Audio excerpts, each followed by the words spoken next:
Look at us. Look at us. We got here, everybody. We made it.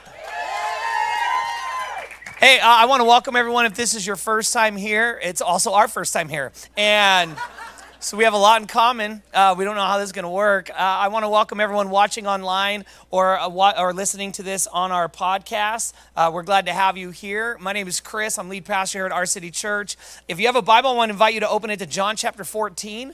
We're going to look into this new idea, a series of talks we're going to do called Faithful. And we want to talk about how you can experience the life that God has for you that can be full of faith. And we want to kind of just unpack that over a couple of weeks.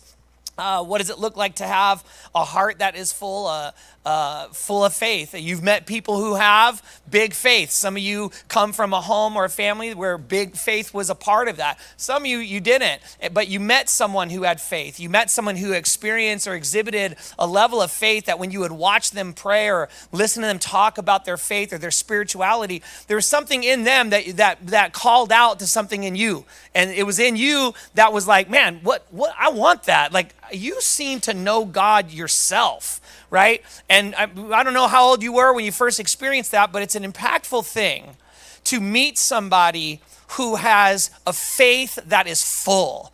I mean, there's a vibrancy to them. There's a grace to handling conflict. There's a joy in the storm. There's a sincerity when there's struggle and pain. They don't sidestep that, right? Like, they have more to give. They have something else other than what their energy is. They're not just depending on what they bring to the table. They bring something else to the table that is not of them. And we want you to be able to have that. That's what we want. At Our City Church, we want you to experience the life God has for you. We want you to find all that God has, and we're going to be continually to build towards that in this series. I can't tell you how excited I am to speak about it. And the reason for that is because I want us to be able to make an impact in our city and wherever we go. I want us to leave. Our gathering is a place to worship and encounter God, but also for God to fill us, to encourage us, to put things inside of us that we can't just go get out in this world, right? You can't go watch something and entertain yourself. You can't root for your favorite team. You can't shop and get it. You can't make enough money to get this. None of those things, although they're great and they're ways that God does bless our lives, those things can never be a replacement for God himself filling you with who he is. When you get filled with the things God has for you from himself, it will transform your life. And so I want us to be able to kind of walk through that. Now, I want to help us kind of get there. Do you remember, and some of you won't because you're young, but if just try to work with me on this. Do you remember not GPS? Just go soak in that. Just let that get into your heart again, okay? Not GPS. Now, if you're young, you're like, what's that? What's that world?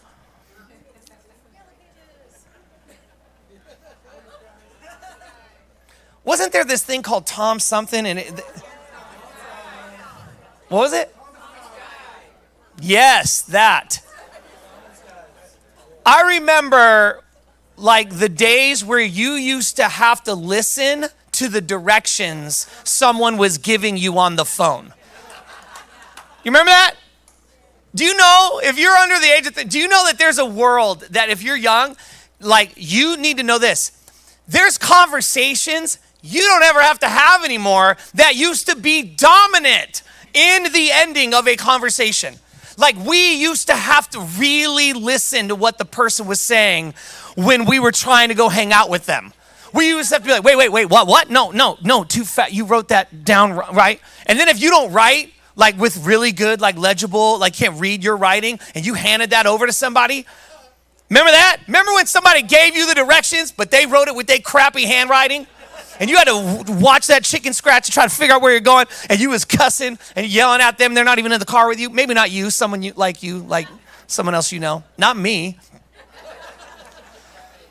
There was a day and an age where in order to get to where you needed to go, you had to pay attention to the person who knew how to get there, okay? And what I want to do today is I want to help you get to where I would argue, even if you're up today, you'd be like, I don't know if I'm a real big like Jesus follower. Maybe you're not a Bible reader, or you're here because somebody invited you, or you're trying to pursue a new path with your spirituality. We welcome you. We built this church for people just like you. You should know that. And even in that space, you still have somewhere in your life that you want to get to. Right? We all have a location, this place, this land that draws us, that we're drawn to, that we want to get to, right? And it's for things that matter to you, right? For some of you, it's your education. Others of you, it's you want to find a dating partner, maybe even a partner that you could marry. Maybe you're already found that, but you want your marriage to get to this place it's not at right now. You want a better connection with your marriage partner, right? Others of you, you got kids and it's madness, but you're doing your best, but you're like, man, I feel like there's this thing that we're facing with one of our babies or one of our kids, and with either sleep or how they're eating or their health or how they're interacting or how they're responding when they get disappointed. Like, there's this place I'd like to get to where that's not the way it is, right? Others, it's financial. It's, man, this is my job, or this is how things are, but I want us to kind of get, or I would have always thought we would have got by now, right? There's maybe things with your health, your fitness, your diet, just like you're like, man, this has just been like one of those things that we just like put on the shelf and just don't pay attention to because it's hard, it's maybe depressing or disappointing. There's lots of places just in this room and online listening where we want to get to, and we want to get to this place, and we want to get there. And here's what's cool about God. God knew that you and I would need help getting to those places in our lives. He knew it. And so he put stories in the Bible that will help us unpack wisdom that is transcendent generationally, right? There's wisdom packed in the Bible that people have been relying on for thousands of years that I think today is going to impact your life massively. And I think this series about being faithful and being full of faith, a faith maybe you've never even had. Maybe you have belief, but you don't have big faith. What's the difference, Pastor Chris? You believe in Jesus, but you don't have a big faith in Jesus. You still depend on you and your strength and what you can bring to the table. You haven't learned how to be less and let him be more. You haven't learned to decrease so that he can increase. You haven't learned to be humble so he can be mighty. You're still trying to be the mighty one and hope God sprinkles some cool stuff on top of your efforts. And he goes, wait, I need you to work hard and do your efforts, but when it comes to the things that I want to be and do in your life, you have to learn how to be second. And that's hard for a lot of us. And so Jesus wants us to learn and understand this. And what's cool about Jesus, he actually talks to his disciples about this, and he tells them something right as he's getting ready to go die on the cross. So if you're not a Bible reader, I kind of want to catch you up and like get you into this story. Why? Because Jesus let them know, hey, if you want to know how to get to where you are wanting to go, now if you're a person of faith, it's even more than that, right? It's not where you want to go. It's God, where are you taking me? Where am I supposed to go?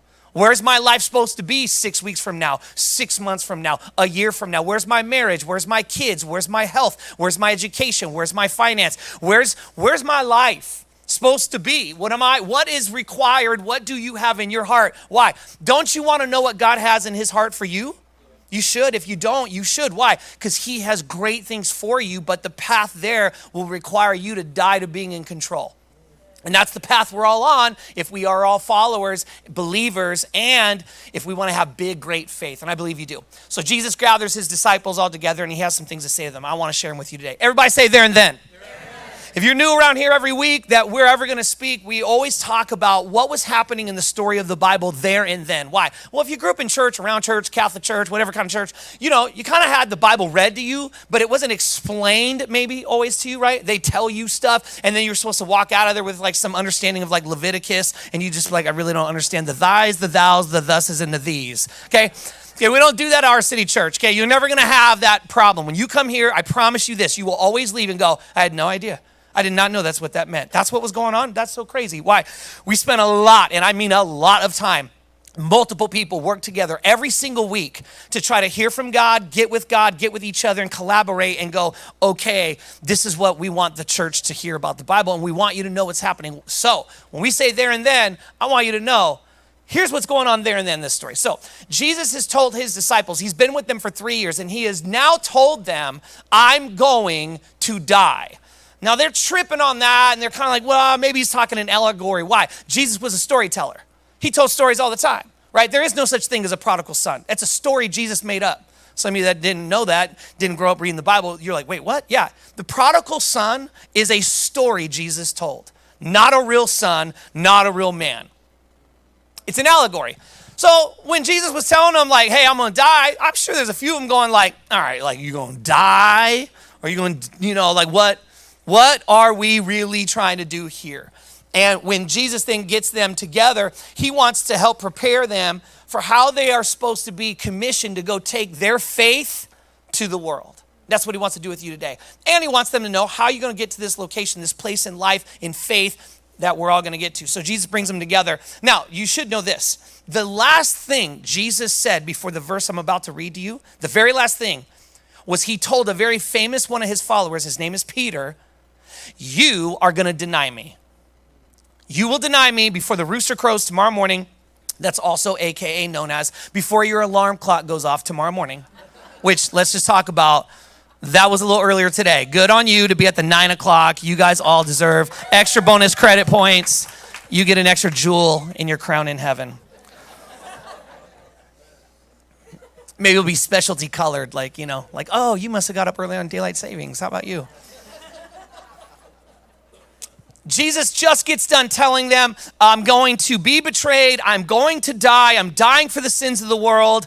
I'm going to give my life as a ransom for all of humanity's sin of all time. Peter's like, man, I'll go with you forever. He's like, no, you won't. He's like, yeah, dude, you don't know me, Jesus. I'm the real one. I got your back. He's like, no, you don't. You going to deny me before the alarm clock goes off tomorrow morning. Next thing out of Jesus' mouth is this. Do not let your hearts be troubled. Okay, you believe in God. I want you to believe also in me. He's now equating, making sure he's leaving no fuzziness. Jesus has been talking in stories. He's been talking in allegory. Now he's making it clear. I want to be very clear. You guys have belief in God, Yahweh. Believe also in me. I am in him. He is in me. He's making all kinds of connections. And then he says this, my Father's house has many rooms. Everybody say many. If that were not so, would I have told you that I'm going to go there to prepare a place? Now, that doesn't mean much to you, but there and then, here's what that was. In the Jewish customary way of getting married, it was different than it is today. Today, the woman plans pretty much everything. It's up to her, what color, what location, based on what her dad can afford, like all that kind of stuff, right? Like is all part of the deal. The dude is kind of along for the ride, right? He kind of just needs to be on time and be dressed. Is there anything else? That's it. I mean, that's his responsibility for the wedding day. Totally different in the Jewish customary way. Actually, what would happen is the woman never knew. She never knew when she was going to be married. She never knew her day. And it was actually up to the groom's family because that dad would have to pay the family with the girl a bride price or a dowry. And then once that would happen, that son who was going to now get this bride would go back and he would begin to build on top of his home he grew up in, the home he will bring his wife home to. Okay, the Jewish people back in that part of the world were a communal people. So it was very common to walk down a street and see aunts, uncles, moms, dads, brothers, sisters, grandmas, grandpas, all having homes that had been built one on top of, next to, right around from each other. So when Jesus says, my Father's house has many rooms and I'm going to go prepare a place for you, he is using all of these customs. His listeners are going, oh, it's like you're the groom and like we, your people, are the bride that you're going to love and prepare a home for and get your job ready for and have the place ready for. And then you're going to welcome the bride. You're going to bring into relationship into your Father's house this bride that you are preparing a way for. So he's doing all this. You wouldn't have known that by reading that. But that's why you come to our city church. Thanks for being fired up about that. Makes all the money I paid for my education feel so good right now.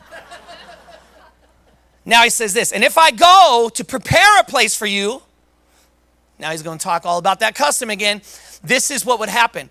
That groom would go into the town where the girl was, and he would bring his groomsmen, and they would bring trumpets, and they would come. Y'all ever seen Aladdin? Remember after he meets the genie, and he comes in, Prince Ali, a bobble all G'd out. Remember that? If you know what G'd out is, ask your grandkids. But he comes in all, he's all just like, bam, right? Like looking all nice, like wedding day. That's what it was like. They would come into town and the dude would be all flyed out. And the girl needed to always have her stuff ready because she never knew when they were going to hear the sound of a party coming from way downtown, trumpets, music, laughing, chilling, and everybody's coming in town. And then that's when she had to be like, yo, girls, get ready. It's on. She got dressed. She got ready, the whole deal. Now, while he was preparing his place for his bride, it was the bride's job to go prepare herself for her future. And she would get around other wives. She'd get around other women who love their husbands. Some of y'all might want to check that out. Stop hanging out with women who don't like their husbands. You want to love your husband better? Don't hang out with women who don't like their husbands and talk crap about them all the time. You know what that's going to do to you? Mess your heart up. You can't go home thinking good things when you just heard 10 bad things. I don't care if it's the news. You're going to come away thinking negative. So you got to be around people who love that. Now, it don't have to be all a bunch of nice, like nobody's telling the real. You tell the real. But this is the rule we have at our city church amongst some of our staff because we live in such close quarters. We all know each other, so we can't fake it. Like everybody knows if I got a bad attitude, Brenda can't go to her girlfriends and be like, nah, he's doing fine. They're like, liar. But the rule is this. You may never have a conversation that's, quote, honest or keeping it real without praying at the end. Why? Because prayer rinses out all that mess. Because then it focuses you on how much Jesus loves that person. And it's really hard, which is why Jesus said pray for your enemies. It's really hard to have a bad attitude over somebody you are praying for. You ought to try it. Try it this week. Get all mad at whoever and just be like, I'm going to ask God right now, ruin your life this week. That's my prayer for you, 9 o'clock, that your life will be ruined when you are angry at someone next. And you will just be like, and you'll hear my voice right now just piercing through your ear. And you'll be like, oh, man. And you'll be like, okay, I'm going to do it. And pray. And then watch what God will miraculously do to your heart. He will miraculously start to shift and change it. Jesus knows this. He sends them away. He's saying this man has gone away. Now he's coming back. Jesus is using all this allegory. He says, and if I go to prepare a place for you, I will come back. I will come back and take you to be with me that you may also be where I am. What does this say? It says Jesus is wanting a close and special and amazing relationship with you. And he is using this allegory to let them know this is the God that you want to serve. This is the God who is before you. This is the God about to go die for you. What is he doing it for? He's doing it to prepare a relationship for you with the God who has the Father with all the rooms, many rooms for you. Then he says this, and this is where it gets really great to me. You know the way to the place where I am going. Now, this is where I'm grateful. I'm grateful Jesus called multiple different types of disciples because he didn't call everybody who's like on their A game. Not everybody was faithful. Some of them need to come to our city church for a couple weeks and listen to some dope messages. And one of them is famous. In fact, he got a nickname after Jesus rose from the dead. He didn't believe it. And he said a phrase. He told him, he's like, man, unless I could see the wounds in his hands, if I could see this side where they pierced him, if I don't see the wounds in his feet, I won't believe. And you know him if you've been around culture at all. And you, even if you're not a Christian or a Bible reader, in our culture, you've heard the phrase, he's just a doubting Thomas. But I'm grateful for doubting Thomas. You know why? Doubting Thomas asked good questions. He wondered. He was curious. He didn't run away, wasn't angry, wasn't like, man, this dude's trifling, he's a liar. No, he was just like, look, I got questions. And you know what Jesus said to everybody? You know the way to the place. Well, what happens when you feel like you don't know the way? You ever felt like that?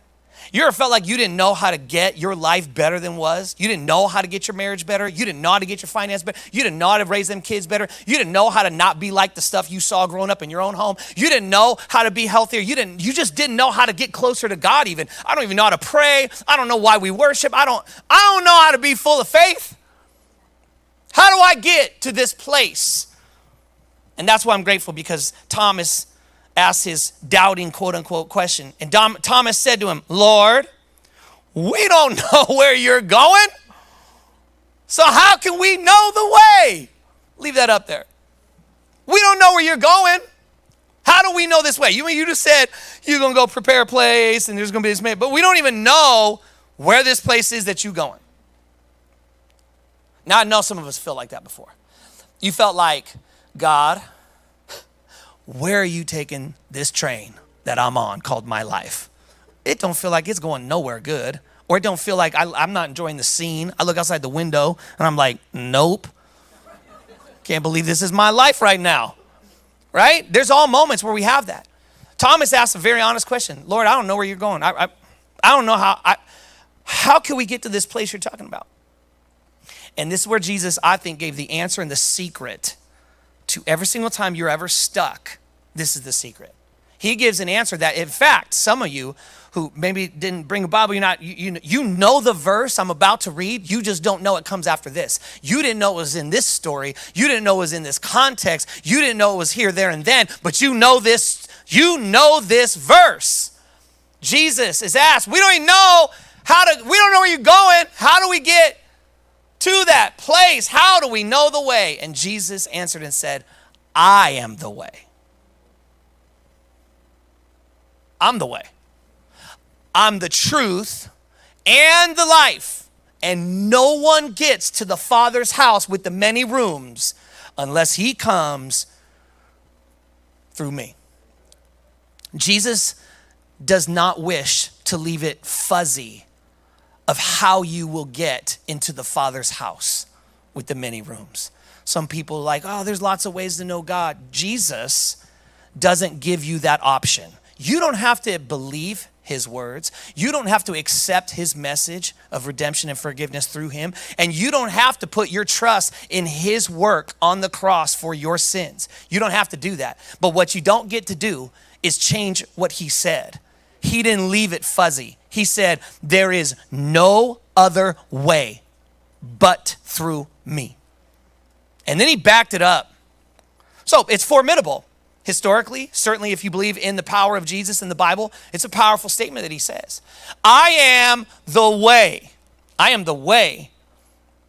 And nobody gets there except they come through me. Some of us have been working so hard to find your place on earth. Some of you have been working so hard, tirelessly, doing all you can to find your place on this earth. And it will be a tiring, exhausting experience if you continue to follow your own way. What Jesus is offering and what he offers all of us, the reminder today, if we believe in him, and if we don't, the offer for you to put your trust and belief in him. He says, that place you keep trying to get your life to, that place you keep trying to find and locate with your life, I am the way to it. See, what we have to understand is that your way hasn't gotten you to your place yet, and it never will. You will never get to your place following your way. You can only get to the place ready. You can get to the place that you could get for yourself, but if you want to get to the place that God has prepared for you, the one he's prepared for you, yes, after earth, but on earth too, then you've got to go through the way, and the way is Jesus. In essence, what he is wanting us to know is God is the one who prepares your place, and some of you, he has a place prepared for you. But here's the good news and the bad news. He's got a place prepared for you on this earth. He's got a place prepared for your marriage, for your kids, for your future, for your He's got those places prepared, but you are not prepared for your place. You're not, and that's why he hadn't got you there yet. He's still preparing you for the place he has prepared. He did his part for the place. Now he's working on getting you ready for it. And that's part of the reason I think it's so critical to be a part of a life-giving church, because in a life-giving church, this is where you and your family, God begins to chisel away at the masterpiece, this thing he's making out of your life. And you can't do it you can't do it away from godly community. Why? Because it's in community that God uses the different people. It's in the message of God. It's in the presence of God. That's how he fills you full of faith, and something supernatural happens. You're not just hearing a good talk. This isn't some good vibe TED talk. This is God's word being deposited into something in you called your spirit, and it builds your faith, and then you change, and then the way you show up in life is different because you put yourself in those environments and in those places where he can say, now you're letting me prepare you for this place. You cannot prepare yourself. You must allow me to prepare you. Some of you have been thinking, well, I believe in Jesus. You do. I love Jesus. You do. I love his church. You do. Are you allowing him to prepare you for your place? Because lest you end up in the place somehow, some way you could prepare for yourself, that's amazing, and you're not even fit, you're not faith-filled to manage and handle what God's going to give to you, then it's a calamity. It's too much, and it becomes a burden instead of a blessing. What am I telling you? The way to your place is a person.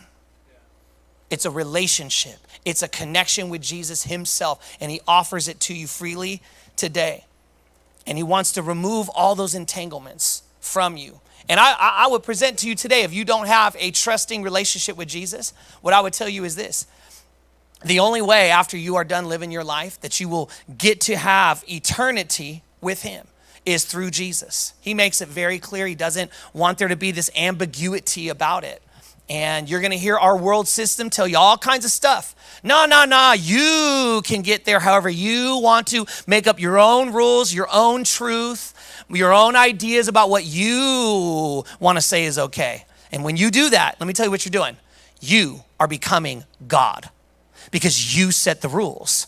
And you like it. You like our culture telling you, you can set the rules. Don't let anyone tell you what's right and wrong. You tell yourself what's right and wrong.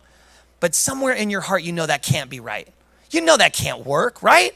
When you do that, when everyone gets to decide what is right and wrong, you end up with crazy people who could do what they want because they have more power and money than you do. And then what if they have evil in their heart, but their right is so wrong? What are you going to do? Tell them that's wrong. Why? That's my right.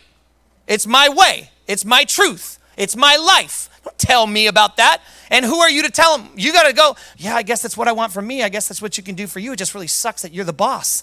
It sucks that you're the president. It sucks that you're in charge of a country. It sucks that you're in charge of the way the money flows. This sucks. You're right, it does. When we do it the way of the world, it's hurtful and hard for everybody. But when we universally can come and say, Jesus, your way, your truth, your life is where everyone wins. Everyone benefits. Everyone is equally forgiven, loved, provided, and taken care for. That's what we want to see Jesus do. So how do you take this home and make this a part of your life? I think the first thing I'd ask you to do is, if you're a person today and you don't have a relationship with Jesus, I would offer you the opportunity to do that today. One day you're going to die. Scientists tell us 100% of everyone who has ever lived dies. Statistically proven. Save for what one person offers you, which is his name is Jesus. And when you die, you do, the Bible does teach, and I am a Bible guy, I'm a Jesus guy, I believe it. I didn't always at all, but I do now. And I will tell you this, that you will have to stand and give an account for your life. And if your life is, well, I try to be a good person. Well, how good is good enough? What if you're wrong about what you think is good? Well, I thought that was good. Yeah, well, what if God's definition of good was different than yours? Then what? Then, well, that's a big thing to be wrong about. You don't want to be wrong about eternity. You could be cutesy on earth and be in control and don't nobody going to tell me what I'm on. That's fine. Be cute. Do your thing. Just know this. You will have to give an account for your life when you're done. And when you do, you need to have an answer for why should a perfect God let you in perfect heaven? Because he made the rules. He made the heaven. He made the earth. And who gets into heaven? Perfect people. Problematic, isn't it? Because I'm not perfect. You don't qualify. I don't qualify. Here's what gets us into heaven. What gets us into heaven is that Jesus qualifies us with his perfection and his love. And that's the way in. And he says, I'm the way. I'm the truth. I'm the life.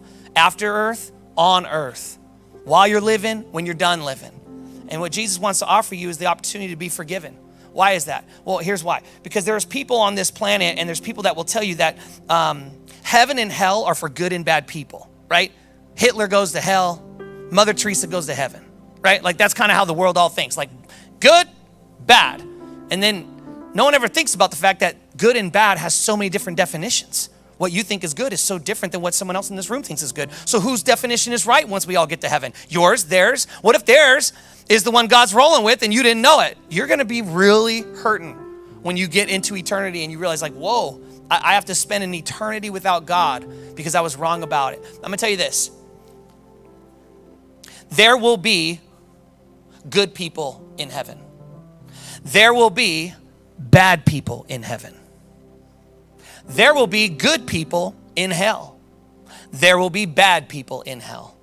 The difference won't be good or bad. The difference will be forgiven, not forgiven.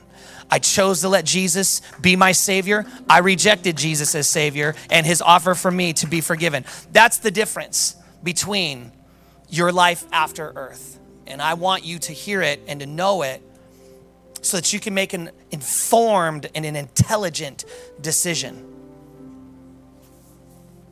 If you want to know the way to the place on earth, his name is Jesus. If you want to know the way to the place after earth, his name is Jesus. He will forgive you. He will love you. He will get your life where you could never get it to go. For those of us that have a trusting relationship with Jesus, my question or ask to you would be this. Have you gotten super comfortable just believing in Jesus, but not being full of faith in Jesus? Because what does full of faith look like? Your life has a potency everywhere you go. Everybody who meets you comes into contact with somebody who is full of faith in him. If that isn't the case, if maybe you've just kind of coasted into this place you find yourself in, I believe that Jesus brought you here today, has you watching, has you listening, because he wanted to remind you, listen, I know you believe in me. You believe in my Father, believe also in me. Lots of rooms, lots of good stuff happening. I know you love, I know you work, I get it, I got it. But listen,